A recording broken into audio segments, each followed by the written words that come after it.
The first time Nora saw her daughter after the accident, the girl didn't recognize her. Not a flicker of recognition. Not even a flinch. Just a blank, almost curious stare. Like Nora was a stranger breaking into her own home. But it wasn't. Just the girl's memory that had vanished. It was something deeper. Something wrong. 3 days later, Nora finds her daughter in the backyard at 2 a.m., barefoot and whispering to the dirt.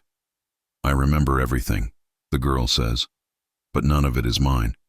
The rain wouldn't let up that day. Nora paced the waiting room of the pediatric neurology wing like a ghost in her own body. Barefoot, soaked, arms crossed so tightly it felt like she was holding herself together with the last threads of willpower. Outside, thunder cracked like a warning. Her daughter, Emily, had been pulled from the wreckage with only a concussion and a dislocated shoulder. The paramedics called it a miracle. The police officer said she was lucky to be alive. Nora disagreed. Luck would have been a world where the crash never happened. Where her fiancé Matt hadn't been driving drunk. Where he hadn't died on impact, face half caved in against the steering wheel, with Emily screaming in the back seat. She hadn't stopped screaming since.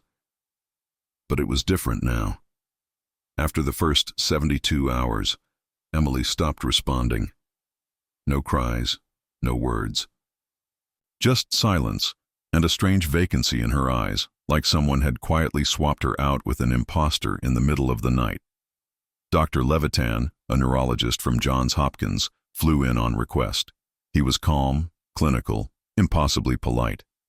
He explained terms like dissociative amnesia and conversion disorder like he was reading from a script, with the emotional detachment of someone discussing a broken wristwatch. "Her brain is protecting her," he said, "blocking memories that are too traumatic to process." "But I'm her mother," Nora insisted. "She looks at me like she doesn't even know me." Dr. Levitan didn't blink. "That's possible. Or she's disassociating, experiencing a kind of fugue state. Sometimes the identity itself fractures under extreme trauma." Emily sat curled on the hospital bed behind the glass, staring at the wall. Her hands moved absently, like she was miming something. Writing. Over and over. "What is she doing?" Nora asked. The doctor hesitated. "That's part of the reason I came. She's writing names, none of them hers." Nora pressed her face to the glass. She could see it now. Tiny, invisible motions. Fingers twitching the shapes of letters in the air. A compulsion, maybe. A tic. "Is this normal?" she whispered. Dr. Levitan didn't answer. That night, they took Emily home. Nora tried to act like everything was okay. She cooked her favorite dinner, showed her old photos, played her lullaby. But Emily didn't touch the food, didn't look at the photos, didn't react to the music. When it was time for bed, she pointed at the guest room and said, "That's my room." "That's the guest room, sweetheart. Your room is—" "I don't like pink," the girl said flatly. "I never liked pink." Emily's room was pink, had been since she was 3. Nora's hands trembled. "You picked it out yourself," but Emily just stared at her and said, "No, I didn't." "She did." "Who?" The girl hesitated. Then she smiled. Not a child's smile. A knowing one. Almost cruel. "I don't remember her name. But I remember what she did." Nora took a step back. For the first time since the crash, it wasn't sadness she felt. It was fear. The house creaked differently. Now. It was still the same colonial in upstate New York. Same cracked banister. Same coffee stain in the hallway carpet. Same humming fridge with the broken light. But something about it felt off since Emily came back. Like the rooms were holding their breath. Nora kept the bedroom door cracked that night. She couldn't sleep, only pretended to. Laying still, every nerve tuned to the floorboards in case they whispered. At 1:43 a.m., she heard it. Footsteps. Soft, bare. She slipped out of bed and crept to the hallway, careful not to make the floor squeal. The guest room door was open. Emily's bed was empty. Then she saw the back door, wide open. Wind curling through it like fingers. Panic surged through her as she raced down the stairs. "Emily!" Outside, the backyard was drowned in moonlight. And there she was, kneeling in the grass, hands deep in the dirt, whispering like she was talking to someone buried underneath. Nora froze. Emily didn't turn, didn't flinch. She was digging, quietly, obsessively, like something inside her needed to get out. "Baby, what are you doing?" Emily paused, then looked up, face smudged with soil, eyes wide and too calm. "I'm listening." "To what?" "She's not gone. She's just underneath." Nora's blood turned to ice. She walked slowly toward her, crouched beside her in the cold grass. "Emily, there's no one there. You need to come inside. It's late. You're cold." "She's colder," Emily whispered. "Who?" There was a long silence. Then, "Me." Nora stared, unsure if she'd misheard. Emily just kept digging. Her fingers had gone raw. Nora reached for her, but Emily jerked away and hissed, like an animal caught in a trap. They didn't speak on the way back to bed. Nora tucked her in and watched her until she was certain the girl was asleep. But even then, the fear didn't leave. The next morning, Nora made an appointment with a child psychiatrist in Albany, Dr. Miles Barden, a trauma specialist. He saw them on short notice. Emily was calm during the session. Too calm. She answered questions politely, spoke like someone older than 10, didn't cry, didn't fidget, made perfect eye contact. When Nora returned to the room, Dr. Barden looked uneasy. "She's extremely intelligent," he said carefully, "and she doesn't appear to be faking." "Faking what?" He paused. "She describes experiences and memories that aren't hers. She speaks about them in first person, like they are hers, but when pressed, she disassociates. Switches pronouns, calls herself we." Nora's stomach sank. "What are you saying?" "I'd like to do more sessions," he said, "but what I can tell you now is this.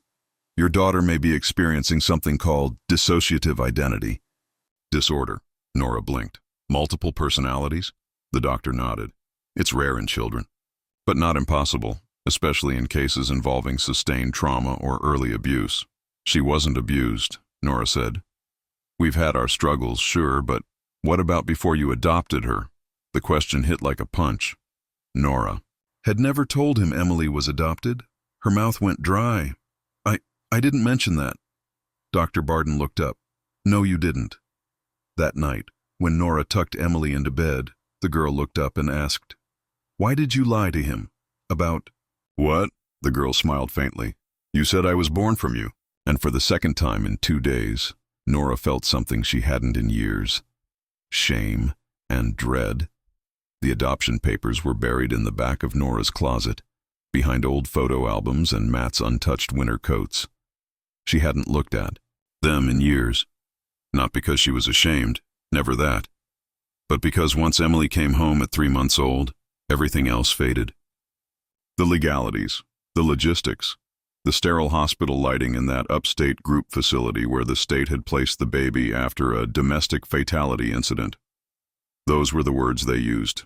Cold, padded. The file was thin, too thin. In hindsight, birth mother, deceased. Biological father, unknown. Placement, emergency foster care. No next of kin. The state needed placements, and fast. Matt was hesitant at first, but when he held Emily, his resistance melted. And Nora, God, Nora felt like her soul had been waiting for that baby forever. Now she couldn't help but wonder, what waited inside Emily all these years? The next session with Dr. Barden was worse. Nora sat behind the two-way mirror, watching as Emily sat prim and straight in the chair, legs crossed at the ankles like a Victorian doll. "I want to talk to the other girl," Dr. Barden said gently. "Can you let her come out?" Emily stared, then blinked, and suddenly the posture changed, just slightly, the way she held her hands, the slackness in her jaw, even the accent, barely perceptible but there, Southern. "My name's Marie," she said. Nora flinched. The voice was not her daughter's. Dr. Barden kept his tone neutral. "Hi, Marie. How old are you?" 10, the girl said. Same as Emily. You and Emily share this body? A shrug. It's mine now. Mostly. She goes away when it's dark. And what about the other one? The one you talk to at night? Marie's face twitched. She's not one of us. Who is she? Marie looked at the mirror, at Nora, then she whispered. She says she remembers drowning, but not in water. The air in the room chilled. Nora sat back, heart racing. Later that night, Nora pulled out her laptop, dug into court records, searched every combination she could think of. Marie. Upstate New York. Child fatality. Drowning. Not in water. She found it, a case from 2015. A girl named Marie Hollowell, age 6, cause of death, suffocation, found locked in a crawl space in her mother's home. The mother, Angela Hollowell, had suffered from paranoid schizophrenia. Convinced her daughter was possessed, she sealed her in the walls with insulation and scripture. Marie lasted 2 days before the lack of oxygen took her. There was a photo. Nora's lungs locked. The girl in the photo had Emily's eyes. Not just. Similar. Exact. It didn't make sense. The bodies never looked that similar. And yet, Nora closed the screen. The next morning, Emily was already awake when she came downstairs. I found something in the basement, the girl said. Nora blinked. We don't keep anything down there. Yes, Emily said. But she does. Who? Emily smiled. Too wide. She told me to show you. And then she turned. Walked toward the cellar door. The basement had always felt like an afterthought. Just concrete and spiders and storage, the kind of place you forget exists until a storm floods the washer. But that morning, following Emily down the steps, Nora felt like she was descending into a crypt. Emily moved with purpose, barefoot, as if she knew exactly where to go. Her small hand reached for the far wall, brick and drywall patched hastily over the years. She knelt and began scraping at a seam in the paneling with her fingernail. She said, "It's behind here," she muttered. Who did? Emily didn't answer. The wall gave way to a soft crack. Behind it was insulation, pink, rotting, and a thin plywood hatch. Nora's throat closed. I don't remember building this, she whispered. You didn't, Emily said. There was a faint smell, musty, sour, like wet paper and thyme. Nora hesitated, then pulled at the hatch. It opened into a narrow space, no more than 4 feet wide and 3 high. A crawl space between the outer wall and foundation. Dust clouded the air, lit by the single dangling bulb. Inside were the remnants of a makeshift hideout, a frayed blanket, a broken doll, a tiny plastic comb, and a child's drawing. Stick figures, 1 tall, 2 small, crude red scribbles across. The paper. Nora's hand shook as she held it. This wasn't theirs. Emily, she said, her voice barely working. How did you know about this? The girl didn't move, just stared into the space with hollow reverence. She used to hide here, she said. Before her mother started hearing the voices, Nora turned sharply. What are you talking about? How do you know that? Emily blinked. Because I remember. Later upstairs, Nora couldn't stop pacing. She called Dr. Barden in a panic, relayed everything. The crawl space, the drawing, the name Marie Hollowell. His voice went very quiet.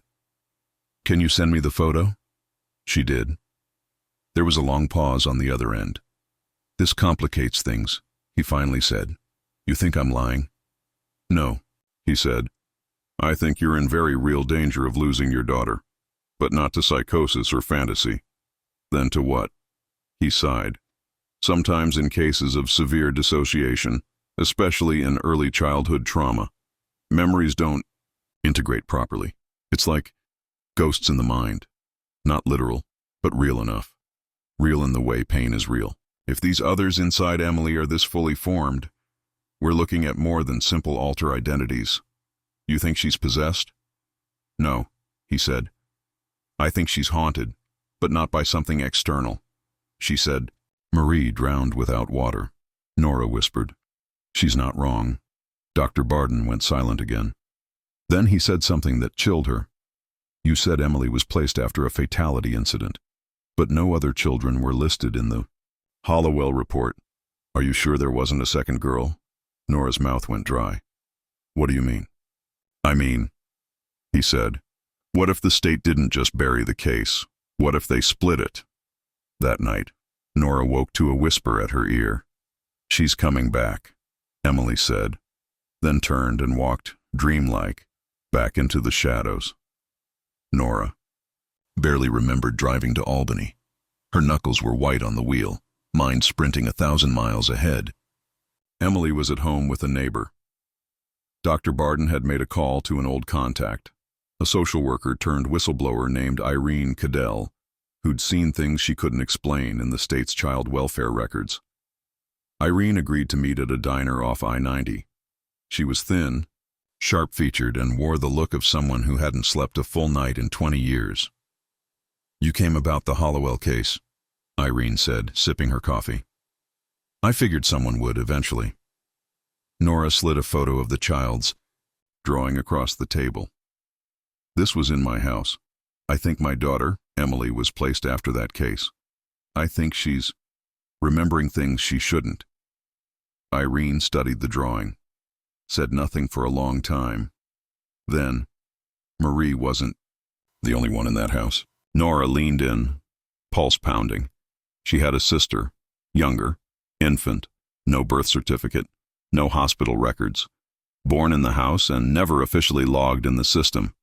When authorities found Marie, they didn't find the baby. But the mother, Angela, kept saying they took her from me, over and over. Thought she was still alive. Nora's voice cracked. What was her name?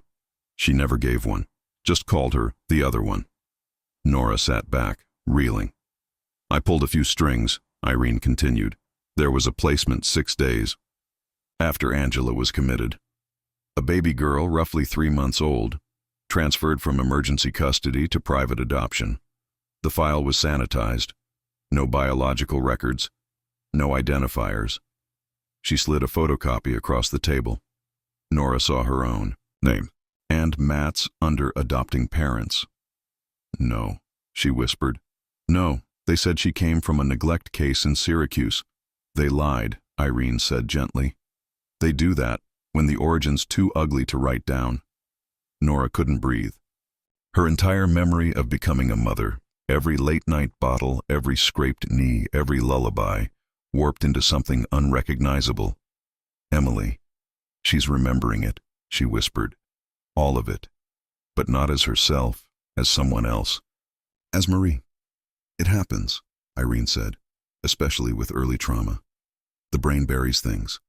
But sometimes the roots grow crooked. Memories migrate. People split. Nora looked up, tear-streaked. And what about the third one? The one that whispers in the dark? Irene's eyes flickered. For the first time, she looked afraid. There were rumors, she said slowly. Angela claimed Marie was just the shell. Said the real one was underneath. A fourth girl, the one she was trying to exorcise. She called her Mercy. Mercy. She believed Mercy was evil, not a person, an idea, a thing passed down in blood. She said Mercy was the reason her mother died, her grandmother too. Said every firstborn in their line was carried. That's why she sealed the walls. Nora stood abruptly. I have to go. She drove home like the road was on fire, parked on the lawn, ran inside. The house was silent, too silent. She found the neighbor unconscious at the kitchen table, breathing but limp, a faint trace of something sharp smelling on the rim of her mug, and Emily was gone. The back door hung open. In the hallway, something was scrawled across the wallpaper in red crayon, over and over. Mercy is me. Nora called the police. She told them her daughter was missing, that the sitter had been drugged, that she feared something was terribly wrong. But when the officers arrived, her story unraveled in their eyes. No signs of forced entry. No evidence of abduction. The crayon writing was dismissed as childhood behavior. They took the sitter to the hospital, asked Nora to stay calm, suggested Emily had likely run away, but Nora knew better. She'd seen the eyes, The neighbor had mentioned it in a slurred whisper before the paramedics took her. She asked me if I believed in hell, she'd said. Then she smiled, but it wasn't her. I swear to God, it wasn't her. Nora didn't wait for a detective. She went straight back to the crawl space, down into the basement, heart thudding like a war drum, flashlight slicing through dust and shadow. The hatch was still open, but now something else was inside. Letters. Dozens. Folded sheets of yellowed paper, bound with ribbon and stuffed into the corners like contraband. Nora pulled one out, unwrapped it with trembling hands. They were written in a child's script, but the language wasn't childish. It was pleading, angry, terrified. Mommy says I'm not real, read one. She says I came from the dark part of her, but I remember being born. I remember the cold. I remember when the first one died inside me. Another. She buried me in Marie. That's why I scream when I sleep. That's why I draw things that never happened. And another. If you're reading this, she's already close. Mercy doesn't knock. Nora dropped the letter, her vision blurred. Something was breaking loose inside her, panic, guilt, a primal scream that wanted to tear out of her throat and never stop. She heard a sound behind her, turned. Emily stood at the top of the stairs, still, silent, hair tangled, eyes too wide. Baby, Nora whispered. Please come here, please. Emily tilted her head. Do you know what she did? She asked softly. Who? Emily started walking, slow and deliberate, down the steps. Marie. She used to hum to herself. Little songs. You. No? She thought it made the bad thoughts go away. Nora backed up, heart hammering. She was weak, Emily said, voice flattening. She let them happen. All the things. The cold. The fear. She was supposed to be the strong one. Emily. But she wasn't. So I came. Nora's back hit the wall. Emily stepped into the light and smiled. Not a child's smile. A knowing one. Something ancient. Something watching. You think I'm your daughter, she said. But I was born inside a scream. Stop it, Nora begged. Please stop. You should have never dug it up, Emily said. Now you'll remember too. The light bulb above them burst. Darkness swallowed the room, and in the pitch black, Nora heard her daughter's voice shift, layered now, like more than one person was speaking through the same mouth. She gave me a name, it said. Then, in a whisper, Mercy. Nora couldn't scream. Her lungs locked. Her hands scrambled in the dark, fingers clawing against the concrete as if they could pull her back to a time before this moment. Before the name, before the voice, before everything. Cracked. Above her, footsteps. Child-sized. Bare. Where's Emily? She rasped. Silence. Then, she left. But not far. She never goes far. She watches from behind the eyes. Let me talk to her, Nora begged. Please, just let me talk to my daughter. A flicker of breath against her ear. Too close. Too cold. She doesn't remember you. The flashlight rolled somewhere near her feet. Nora dove for it, fingers brushing plastic. She gripped it, fumbled the switch. Light. The crawl space lit up in fractured yellow. Emily stood just beyond the hatch, barefoot, dress stained with dust. Her eyes blinked too slowly. Her hands hung limp at her sides. Emily, Nora whispered, forcing the name into the air like a spell.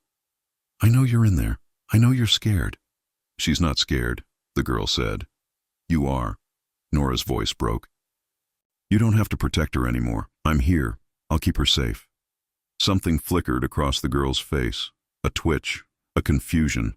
Then she screamed, not loud, not human. The kind of sound that feels inside your skull. A shriek layered in emotion so primal it bypassed the language. Nora dropped to her knees, hands over her ears, sobbing. Then it stopped. Emily collapsed. Nora crawled to her, cradled her in shaking arms. The girl was unconscious, breathing, but shallow. Her skin felt like winter. Sirens wailed in the distance. Doctor. Barden arrived an hour later, summoned by Nora's frantic call to his private line. He examined Emily, reviewed the letters, listened as Nora told him everything, every whisper, every waking nightmare. He didn't question, didn't interrupt. When she was done, he sat beside her on the basement steps. "I think the truth is simpler than it seems," he said. Nora stared at him, hollowed out. "How?" "I think what you found here, what Emily's been remembering, it's not just hers. It's inherited, passed down, maybe through blood, maybe through trauma. Some kids, when they're that young, they don't know where the fear ends and they begin. They split, and sometimes what grows in that split isn't human in the way we think." "Are you saying Mercy is real?" Dr. Barden looked at her. "I think she's a defense mechanism that grew teeth." Nora flinched. He continued gently, "And I think the only way to reach Emily again is to give her something stronger than the fear." "What?" "Truth," he said. "Even the parts that hurt." Nora sat with Emily all night in the hospital, and when the girl finally opened her eyes, she didn't speak. She just stared. Then quietly, "What's my name?" Nora swallowed, took her hand. "Emily," she said. "But you were Marie too, and maybe Mercy is part of you too, but none of them are stronger than you." The girl blinked. Tears welled up. Her shoulders shook, and for the first time since the crash, she sobbed. Deep, messy sobs like something buried had finally come loose. 6 months later, Emily started therapy at a trauma center in Vermont. She still heard voices sometimes, still drew pictures no one understood, but she also smiled and laughed and said, "Mom," like it meant something again. Nora kept the letters in a box, locked deep in a cabinet, just in case the dark ever came calling again. She would be ready, because she finally knew the truth. Her daughter had survived twice, and so had she.